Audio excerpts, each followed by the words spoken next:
Vai tu zināji, ka ir palielināts valsts atbalsts elektroauto iegādēji, pagājis tā teikt pusotrs mēnesis, kopš jaunie noteikumi ir spēkā. Vēl jaunums ir tas, ka valsts atbalstu var saņemt daudzbērnu ģimenes. Ja daudzbērnu ģimene iegādājās jaunu elektroauto ar 7 vietām, sēdvietām, tad valsts atbalstu var saņemt 9000 eiro apmērā.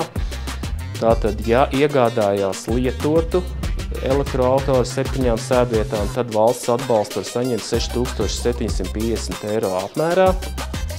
Protams, meklējot portālā Mobile.de var atrast interesants piedāvājums, kad valsts atbalsts no auto iegādes var pat sasniegt 50 un vairāk procentus no auto vērtības. Tāpat daudzbērnu ģimenes var iegādāties 7-vietīgo hibrīda auto ar 9000 eiro atbalstu.